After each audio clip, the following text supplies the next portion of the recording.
Bismillahirrahmanirrahim. Alhamdulillah. Wassalatu wassalamu ala Rasulillah wa ala alihi wa sahbihi wa man tabi'ahu bi hudahu ila yaumil qiyamah. Amma ba'd. Fa inna asbaqal hadits kitabullah ta'ala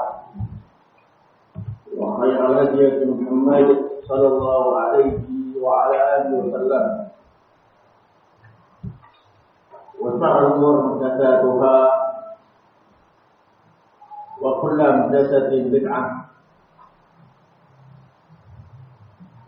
wa kullu bid'atin dhalalah wa kullu dhalalatin fin nar. Wa Allah. Kita lanjutkan kajian Riyadhus Shalihin karya Imam An-Nawawi rahimahullah. Pada pertemuan sebelumnya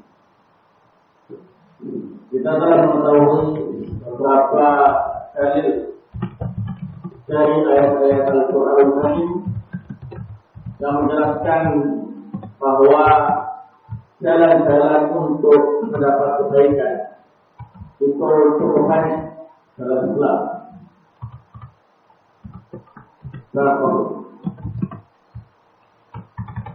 Pada pertemuan kali ini akan kita lanjutkan pembahasan bab tersebut dengan mengkaji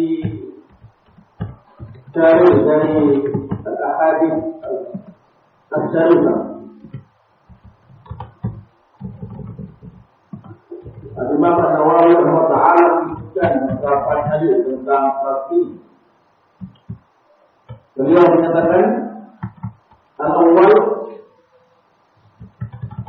ana bid'ah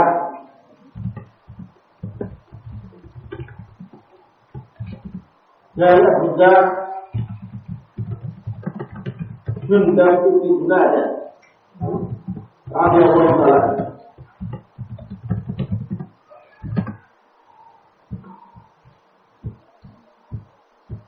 Qala dia berkata,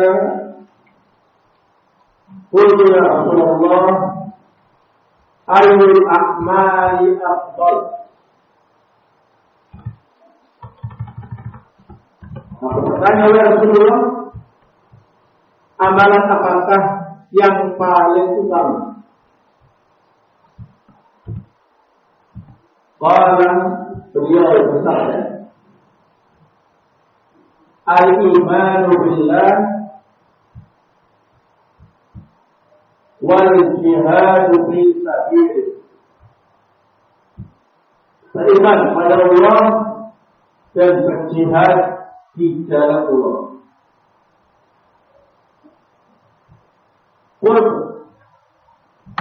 Aku bertanya lagi, ayyul qadi afdal? Budak apa yang paling afdal untuk dimerdekakan?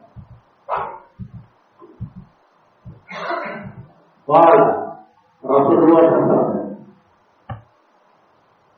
Ampatuha inda ahliha. Bahasa mana?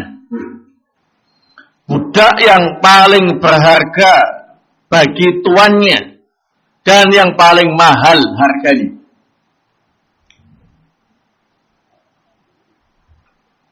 Qultu, aku bertanya lagi. Fa'ilan af'al, bagaimana jika aku tidak bisa melakukan itu semua? Qala, tu'inu sani'ah,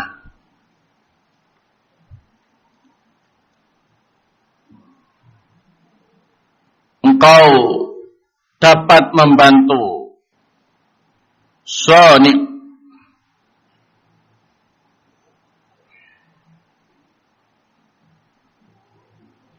au tasna'u li'rab.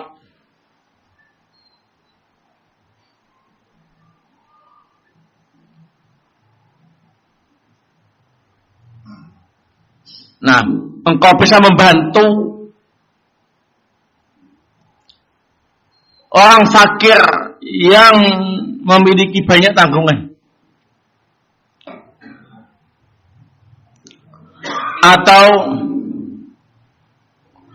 engkau bisa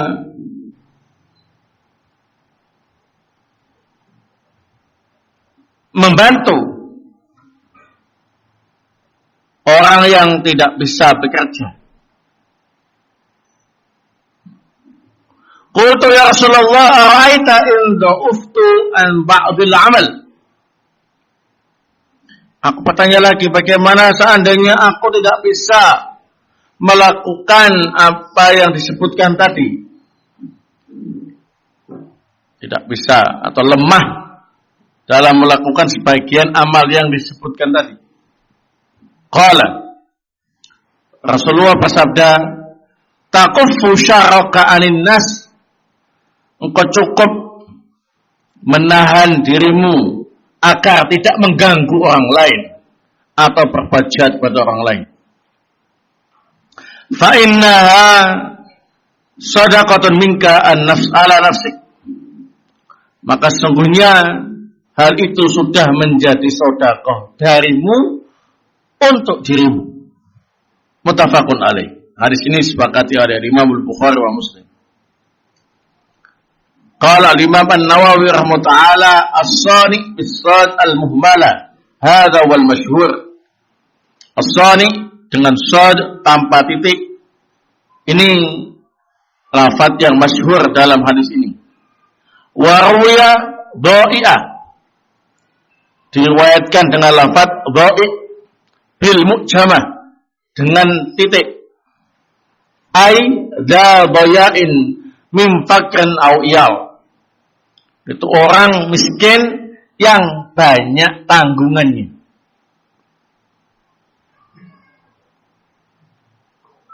Wa nahwu dzalik, dan yang semisalnya.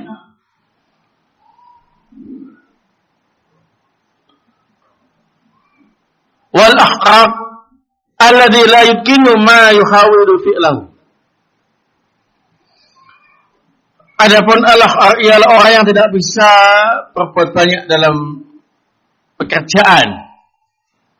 Nah, kalau bahasa ringkasnya orang bodoh yang enggak bisa berbuat apa-apa. Nah, dalam hadis ini ikhwana fillah auzakumullah, kita bisa mendapatkan banyak faidah. Di antaranya ialah yang paling penting terkait dengan bab bahwa banyak jalan-jalan kebaikan dalam Islam yang bisa mendatangkan pahala. Hadis ini menunjukkan beberapa amalan yang mendatangkan banyak pahala. Amalan yang pertama ialah al-iman billah, beriman kepada Allah Subhanahu wa taala. Mengimani Allah ialah mentauhidkan Allah dan meninggalkan segala bentuk kesyirikan. Kalau kita lakukan, dapat banyak pahala. Kemudian al-jihadu fisabilih, berjihad di jalan Allah Subhanahu wa taala juga termasuk jalan yang bisa mendatangkan apa ini? Kebaikan. Kemudian ar-riqab, yakni memerdekakan budak. Ini juga termasuk salah satu jalan yang bisa mendatangkan kebaikan. Kemudian i'anatus shani atau dha'i, membantu orang miskin yang banyak tanggungan. Ya, termasuk jalan yang bisa mendatangkan banyak pahala. Dan juga sun'ul akhraq, ini membantu orang yang bodoh yang tidak bisa berbuat banyak. Nah, juga disebutkan dalam hadis ini jalan yang lain yang bisa mendatangkan kebaikan ialah kafus syarr anin nas, menahan diri untuk tidak berbuat jahat dan tidak mengganggu orang lain. Ini sudah termasuk jalan kebaikan. Barakallahu fikum. Walhamdulillah, kita bersyukur kepada Allah Subhanahu wa taala, ternyata dalam Islam banyak sekali amalan-amalan yang bisa ini dilakukan. Kalau tidak bisa ini ya itu, sehingga kesempatan untuk mendapatkan kebaikan cukup banyak. Barakallahu fikum. Inilah yang diambil faedahnya oleh Imam An-Nawawi rahimahullah untuk menegaskan bab yang beliau sampaikan. Bab bayan kasrati turqil khair, yakni banyaknya jalan-jalan apa ini? Kebaikan. Barakallahu fikum. Faedah berikutnya. Dalam ayat ini menunjukkan, dalam hadis ini menunjukkan bahwa amalan apapun tidak berguna kecuali didasari dengan apa ini? Al-imanu billah, atau apa ini? At-tauhid. Sehingga dinomorsatukan. Nah, mau jihad fisabilillah tapi dia tidak bertauhid, nggak dianggap.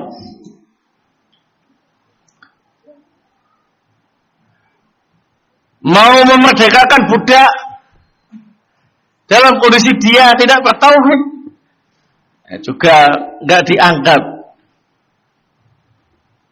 dan yang lainnya.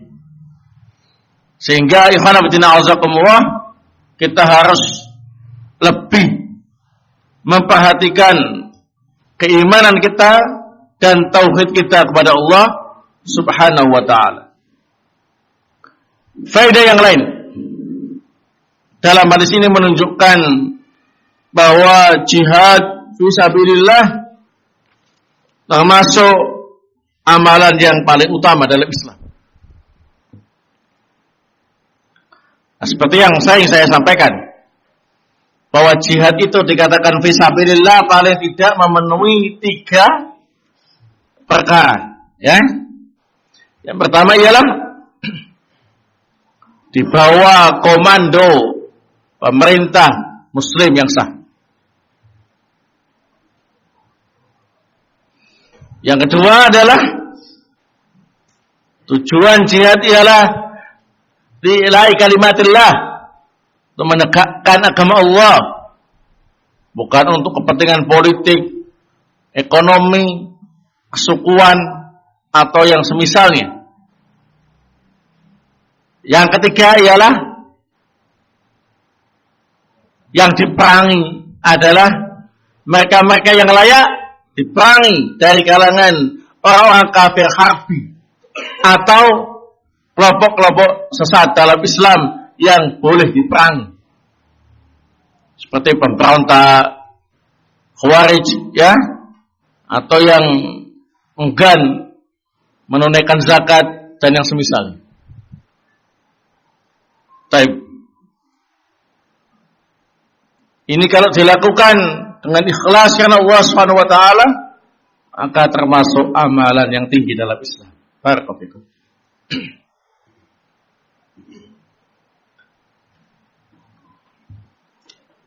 Faedah berikutnya.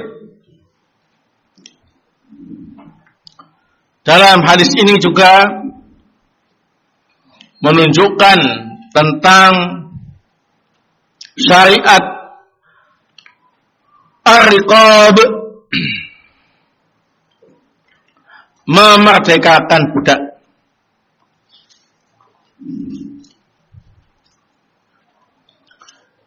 Jadi perlu diketahui bahwa Islam mengatur masalah perbudakan dengan aturan yang sangat bijaksana dan sangat manusiawi dan sangat menghargai hak asasi manusia.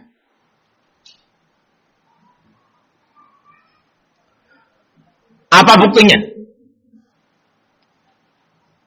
Bukti yang pertama,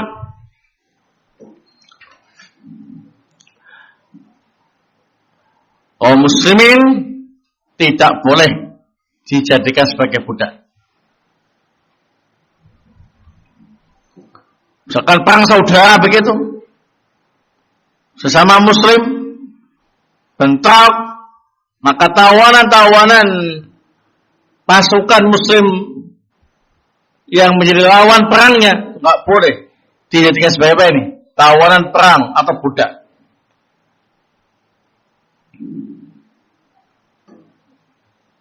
Nah, ini merupakan bukti bahwasanya Islam dalam masalah perbudakan sangat bijaksana.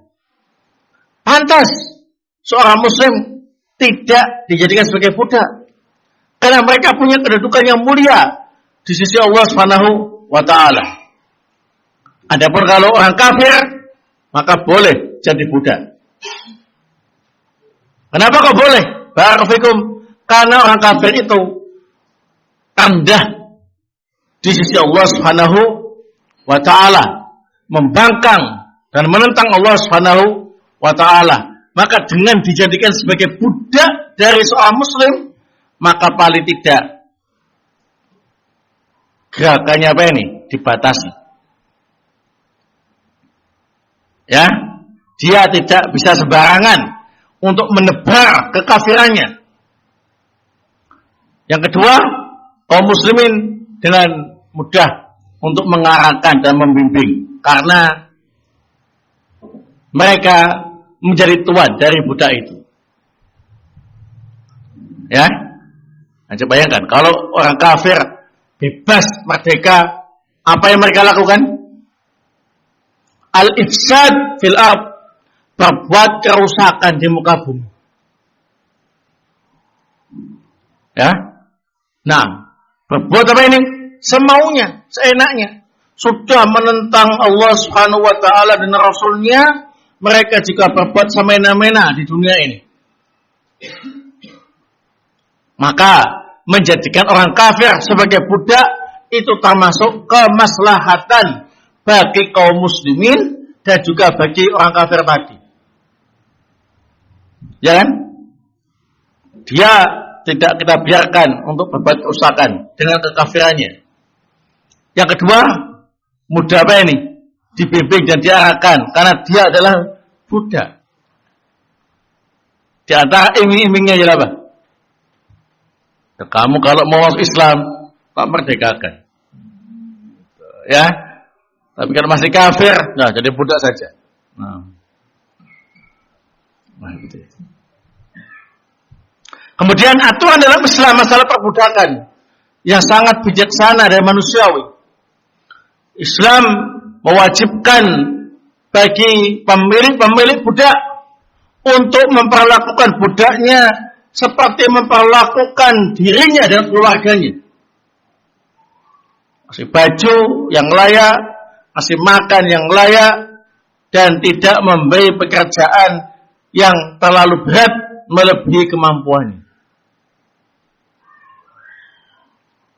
Insyaallah ya. Tuannya beli baju, budaknya dikasih. Makan sate, ya dikasih sate. Ya. Nah, itu syariat. Bahkan dalam Islam ada ancaman.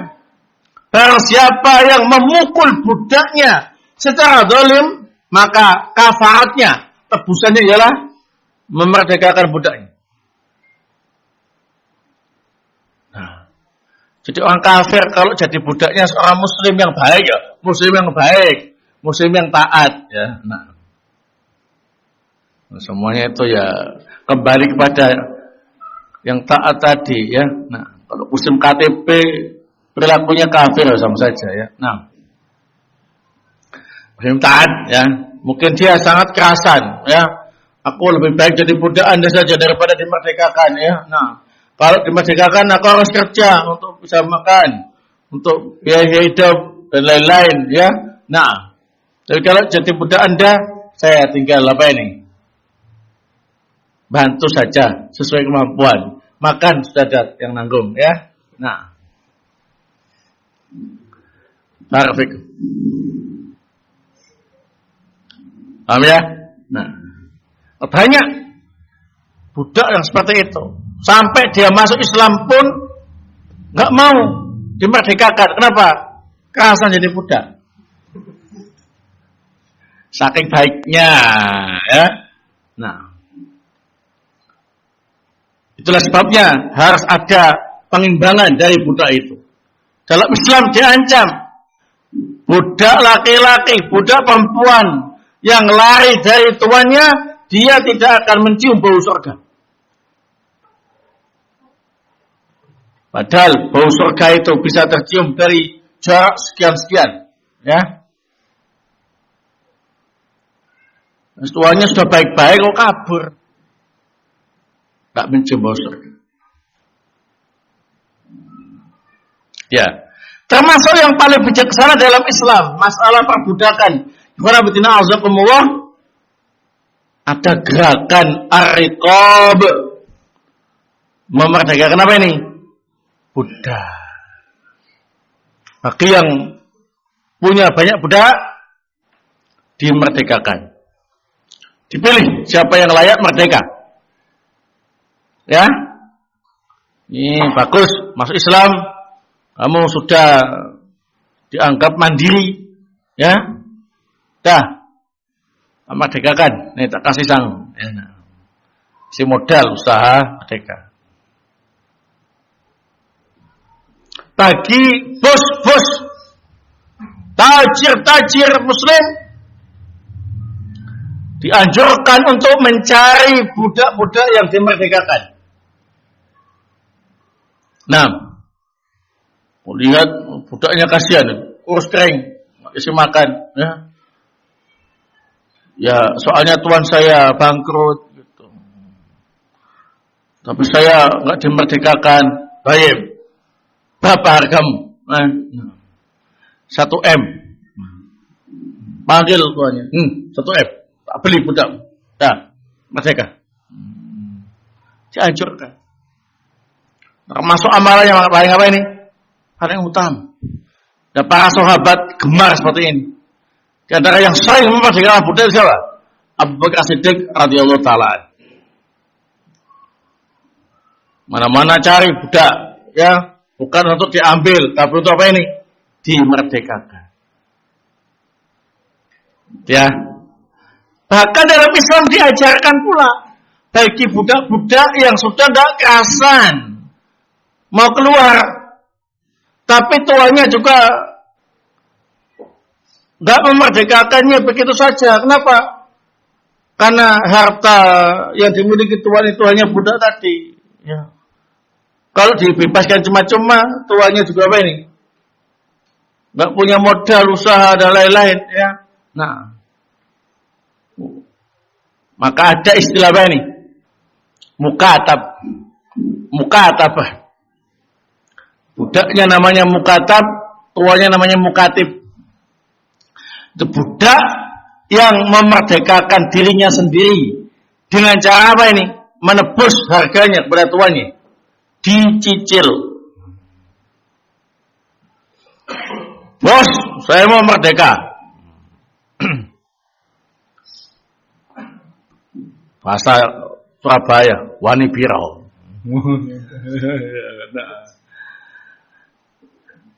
Hargamu itu mahal. Nah, aku dulu belinya 1,5 M. Bos, jangan mahal-mahal bos. Nah, ya sudahlah, 1 M. Saya minta waktu 2 tahun untuk bisa melunasi harga saya tadi. Izinkan saya untuk bekerja. Silakan. Ya. Di budak ya tadi. Nah, kerja, gajinya setorkan ke bosnya.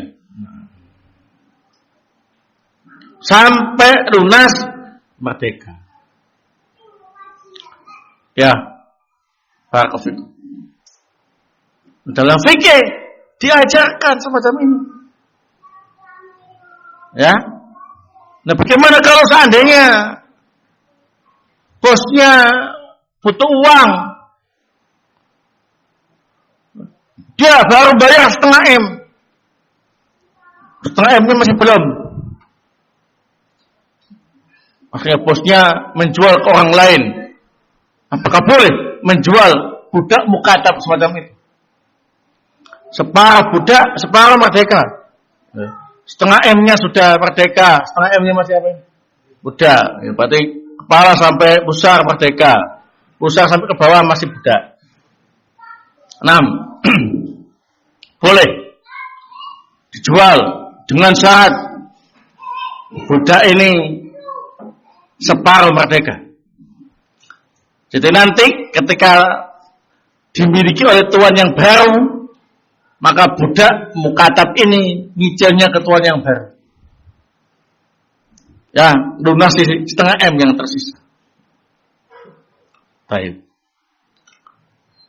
Barakallahu. Ingat ya, asal budak itu ialah dari orang kafir. Orang muslim gak boleh berbudak. Ya. Dengan hikmah-hikmah yang saya sampaikan tadi. Nah, bahkan dalam Islam juga diatur, seandainya budak tadi yang ternyata sudah gak punya keluarga sama sekali, tapi hartanya banyak, setelah dimerdekakan dia jadi pengusaha sukses, ya. Tapi dia gak punya keluarga, keluarganya mati semua dalam bencana alam musibah. Nah, ada ahli waris, perfect. Nah, mati meninggalkan harta 1 M. Maka tuan yang dulu memerdekakannya, itulah yang menjadi apa ini? Ahli warisnya. Dalam ilmu fikih disebut al-mu'tiq wal-mu'tiqah. Al-mu'tiq itu ialah laki-laki yang memerdekakan budak. Kalau mu'tiqah perempuan yang memerdekakan apa ini? Budak. Nah, diatur sedemikian apa ini? Rupa. Nah, dia seperti itu. Jelas?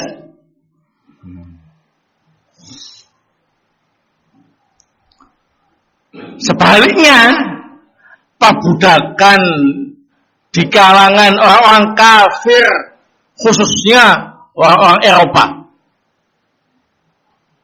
dan Amerika, ya, mereka sengaja menyembunyikan adanya perbudakan di kalangan mereka. Ternyata budak di kalangan mereka itu tidak ubahnya seperti apa ini? Hewan piaraan. Nah, sangat jauh dari apa ini? Islam. Nah, barakallahu. Ya. Jadi dalam Islam ada bab masalah budak secara apa khusus. Karena ar-riqab termasuk amalannya paling afdal. Bahkan sebagian kafarat ya, pelanggaran-pelanggaran dalam aturan Islam itu ada apa ini? Fakku raqabah. Ya, memerdekakan budak. Apa contohnya?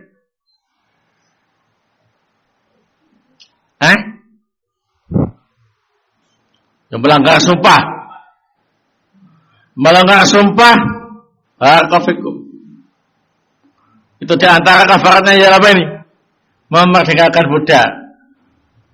Ya. Nah. Baik. Tapi perlu diingat bahwa pembantu rumah tangga, ya, Pak Bon atau tukang sapu atau apa, itu bukan budak. TKI, TKW itu bukan budak, kecuali yang ketipu.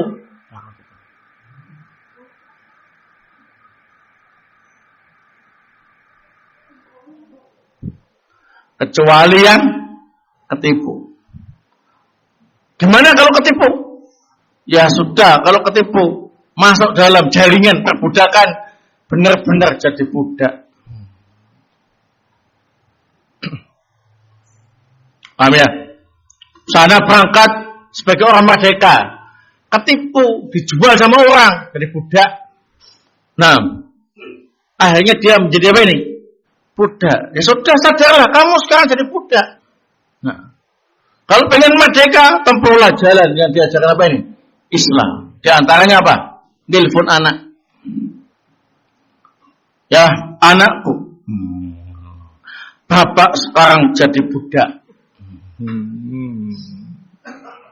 Karena tertipu. Kamu tidak bisa membalas budi baik orang tua kecuali engkau memerdekakan bapak. Ingat hadis Nabi sallallahu alaihi wasallam. Ya, jangan lupa nak, harga bapak 2M. Ya. Nah, itu anak demikian dianggap belum bisa membalas budi orang tua kecuali dia mendapati orang tuanya menjadi budak kemudian dia merdekakan. Kasusnya seperti ini di antaranya. Di mana posisi bapak? Nah, di Spanyol. Ya, bapak berangkat ke sana mau nonton bola Liga Spanyol. Ketipu, dijual orang nak. Jadi budak. Nah, harganya 2M. Ya, beres Pak. Nah, tak cari utangan dulu. Yang penting bapaknya bebas, ya. Nah, seperti ini dalam Islam. Ya, ada bab khusus. Coba bandingkan dengan agama-agama yang lain. Gak ada pembahasan masalah lain. Udah. Ya.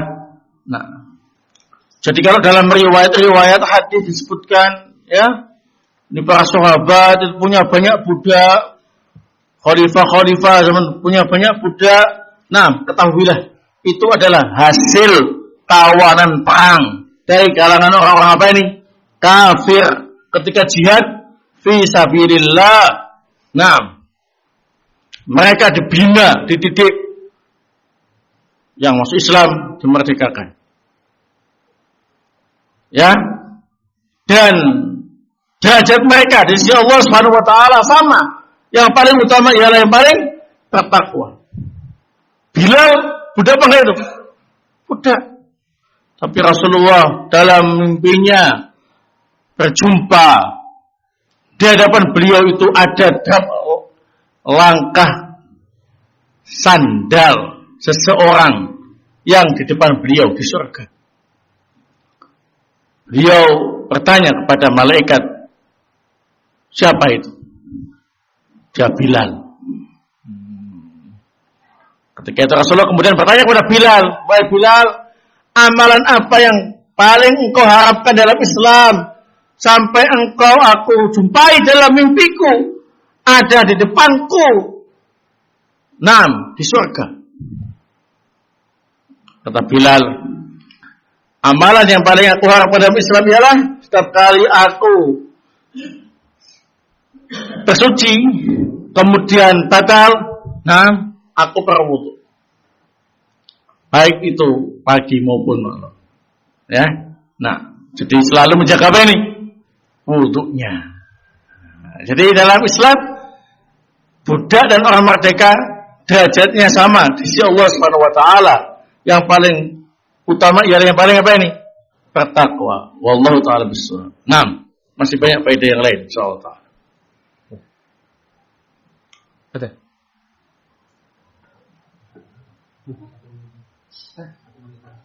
Satu menit lagi. Barakallahu fikum. Faedah berikutnya.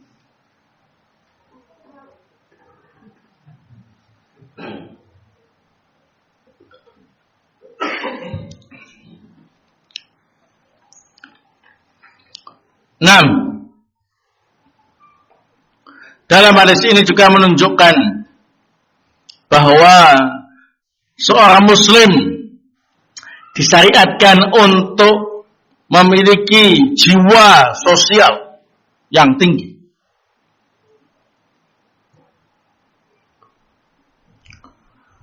Nah, beliau ditanya oleh Abu Dzar, amalan-amalan yang paling utama ternyata butuh modal banyak.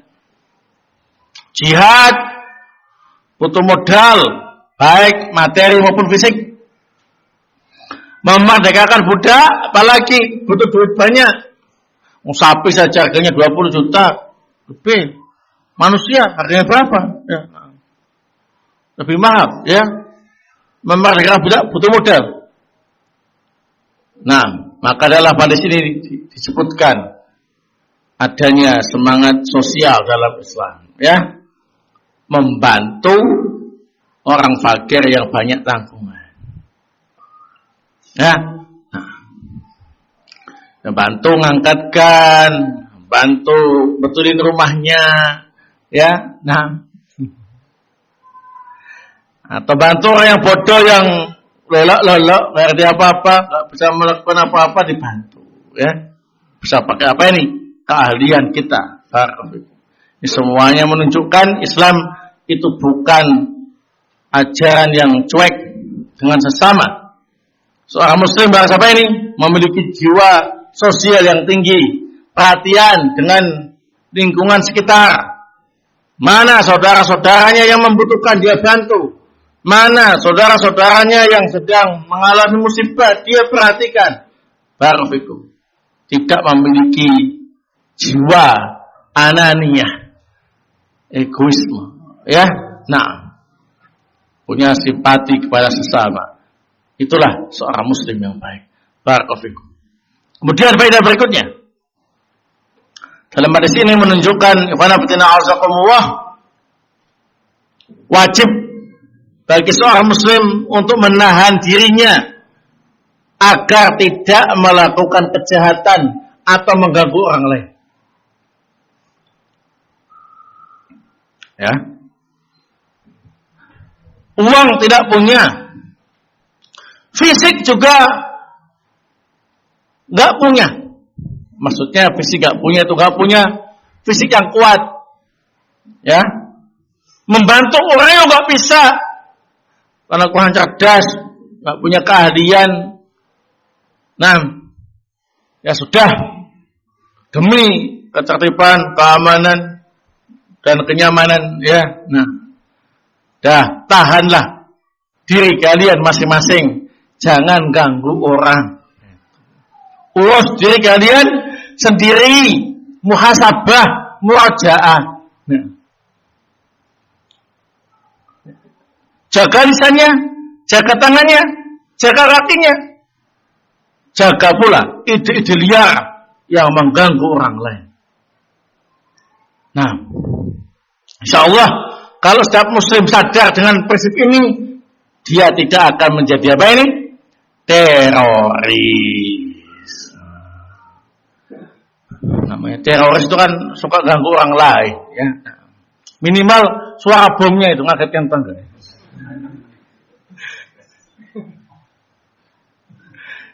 Suara bomnya mengagetkan apa ini? Tetangga, walaupun nggak kena bom, ya. Nah, bomnya apa ini? Mengenai orangnya sendiri. Nah, apalagi sampai apa ini? Brutal, membabi buta dalam tindakan apa ini? Terornya. Nah, untuk yang satu ini dinasihatkan kepada mereka-mereka yang terfitnah dengan khawarij, teroris, baik dari kalangan Syiah ataupun dari kalangan Ikhwanul Muslimin atau yang semisalnya, untuk kembali ke jalan yang benar, bertobat kepada Allah Subhanahu wa taala, bahwa tindakan-tindakan kalian itu mengganggu orang lain, tidak membawa maslahat untuk agama ini, justru membawa banyak apa ini? Mafsadah. Dengan tindakan kalian yang semacam itu menyebabkan orang-orang yang tidak kenal Islam yang sesungguhnya menganggap Islam itu adalah sarang teroris. Islam enggak seperti itu. Ajarannya jelas, ya. Kalau enggak bisa berbuat baik kepada orang lain, paling tidak menahan diri untuk tidak melakukan tindakan kejahatan kepada orang lain. Barakallahu. Kita lanjutkan satu hadis lagi. Qala al-Imam An-Nawawi rahimahullah. As-Tsani. Hadis yang kedua. An Abi Dzar aidan radhiyallahu ta'ala an. Dari Abu Dzar, semoga Allah Ta'ala meridhoinya. Anna Rasulullah sallallahu alaihi wasallam qala, bahwa sungguhnya Rasulullah sallallahu alaihi wasallam beliau bersabda, yusbihu ala kulli sulama min ahadikum sadaqah. Setiap pagi, setiap persendian salah seorang dari kalian bisa bernilai sedekah. Fa kullu tasbihatin sedekah. Setiap bacaan tasbih sedekah. Wa kullu tahmidatin sedekah. Setiap bacaan tahmid sedekah. Wa kullu tahlilatin sedekah. Setiap bacaan tahlil sedekah. Wa kullu takbiratin sedekah. Setiap bacaan takbir sedekah. Wa amrun bil ma'ruf sedekah. Memerintahkan yang baik bernilai sedekah. Wa nahyun 'anil munkar sedekah. Melarang dari kemungkaran juga sedekah. Wa yujzi'u min dzalika rak'atani yarka'uhuma min ad-duha. Semua itu cukup dengan 2 rakaat yang dilakukan pada waktu duha. Rawahu Muslim, diriwayatkan oleh Imam Muslim. As-sulama bi dhammis sin al-muhmalah wa tahfifil lam wa fathil mim al-mafsil. Sulama, sinnya di dhammah tanpa titik, lamnya dibaca tahfif, artinya tidak ditasdid, mimnya di fathah, artinya ialah persendian. Naam, barakallahu. Hadis ini merupakan dalil yang kedua yang dibawakan oleh Imam An-Nawawi rahimahullah, yang menjelaskan bahwa dalam Islam diajarkan banyak jalan-jalan yang mendatangkan kebaikan. Sebutkan di sini bacaan tasbih subhanallah itu sudah dianggap sedekah. Bacaan tahmid alhamdulillah sedekah, dianggap kebaikan. Bacaan tahlil la ilaha illallah sudah dianggap apa ini? Sedekah. Bacaan takbir Allahu Akbar sudah dianggap apa ini? Kebaikan dan sedekah. Memerintah orang berbuat baik sedekah, melarang orang dari kemungkaran sedekah. Nah, salat duha juga termasuk apa ini? Jalan kebaikan yang mendatangkan apa ini? Pahala. Barakallahu. Alhamdulillah, kita bersyukur kepada Allah Subhanahu wa taala, dalam Islam memiliki banyak apa ini? Amalan-amalan yang bisa kita lakukan untuk mendatangkan kebaikan, ya. Kalau enggak bisa yang ini, ya yang itu. Ya. Nah, coba bayangkan kalau amalan dalam Islam cuma satu, berat lagi. Jadi kalau enggak ngerjakan, enggak dapat apa ini? Kebaikan. Tapi kalau amalannya banyak, nah, kalau enggak bisa yang itu, ya, itu kalau apa ini? Sifatnya sunnah. Tapi kalau yang wajib, ya, yang itu, yang ini, ya harus semua. Barakallahu. Tapi itu semuanya menunjukkan Islam itu mengajarkan banyak jalan-jalan yang mendatangkan kebaikan. Kemudian dalam hadis ini ada faedah yang lain, barakallahu, bahwa sedekah itu bisa dengan harta dan juga dengan selain harta. Alhamdulillah ada syariat semacam ini. Kenapa? Kalau sedekah itu dengan harta, yang bisa menikmatinya hanya siapa ini? Orang kaya saja, menikmati pahalanya. Karena nggak punya uang, nggak bisa sedekah. Tapi dalam Islam diajarkan ada sedekah tanpa harta, sehingga semua orang bisa melakukannya, termasuk yang tidak punya harta. Bacaan apa ini? Tasbih, tahmid, takbir, tahlil. 6. Salat duha 2 rakaat minimal. Bernilai sedekah. Dalam hadis ini juga terdapat faedah tentang keutamaan salat duha. Di antara keutamanya ialah bisa mengganti nilai sedekah setiap persendian manusia. Nah, kalau baca subhanallah, alhamdulillah terus capek ya. Kadang-kadang kan capek ya. Nah, hanya dia sholat 2 rakaat. Bisa 2 rakaat. Itu sudah bisa menandingi nilai pahala bacaan apa ini? Tasbih, tahmid, tahlil, takbir, amar ma'ruf nahi munkar. Nah, sehingga jangan sampai dilewatkan begitu saja waktu apa ini? Duha. Walaupun memiliki jam kerja yang tinggi. Ya. Masuk jam berapa? 7. Ya. Orang kantoran masuk jam berapa? Jam 7. Pulang jam berapa? Jam 4 sore ya? 4 atau 5? Hah? Jam 4. Ada waktu istirahatnya Kak? Banyak. Ya, nah. Jadi jaga wudu seperti Bilal, ya. Nah. Enggak ada job, nah, lumayan 5 menit sholat dulu kantor. 2 rakaat, beres, ya. Nah. Tahu ya? Masa uang kerja terus gini terus enggak mungkin ya. Nah. Ada nyatanya kan? Nah. Ada sepinya kan? Kalau sepi itu dimanfaatkan untuk apa ini? Salat duha.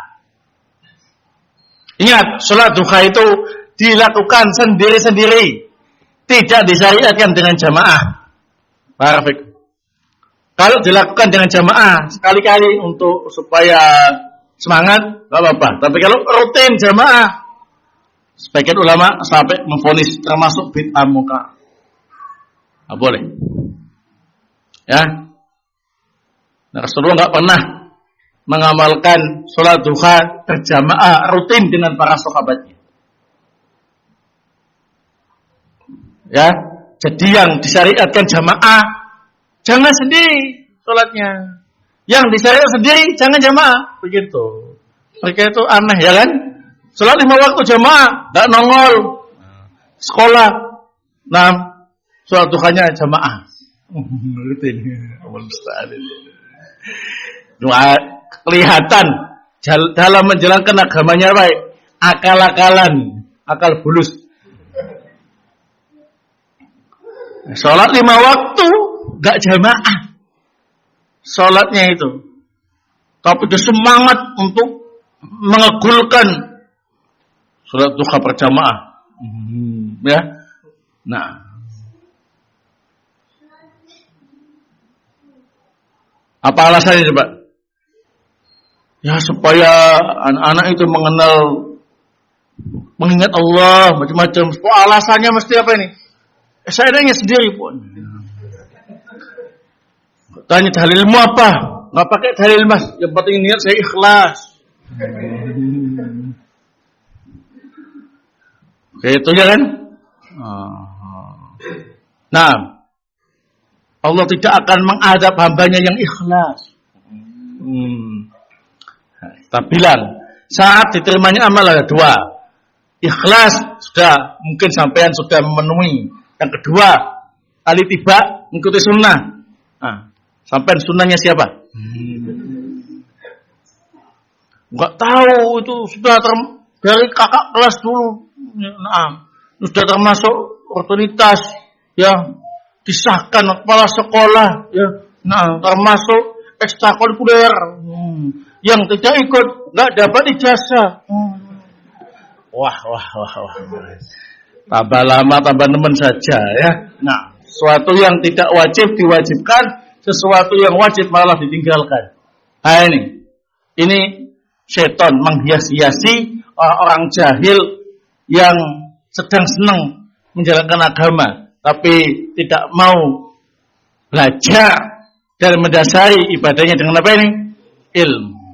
Sehingga prinsip kita jangan sampai lupa al-ilmu qabla al-qaul wal amal. Harus tahu ilmunya dulu sebelum berkata dan beramal. Kalau belum tahu, jangan diamalkan dulu daripada diamalkan salah, nggak diterima, ya rugi waktu dan tenaga. Nah, tanya dulu, ini ada syariat apa enggak? Ada, amalkan. Itu para sahabat seperti itu. Ayolah malah dol.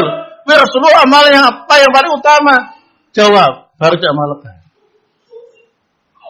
Ya, sekarang enggak. Amal seenaknya sendiri baru tanya. Selbak atas, Ustaz, begini boleh enggak ya? Kita maka belum, sudah rutin. Boleh. Ya. Dijawab enggak boleh, enggak puas dia. Tanya ke yang lain. Pokoknya sampai ketemu yang membolehkan. Nah, baru puas. Nah, itu berarti diwaswasi oleh syaitan. Salah itu, ya.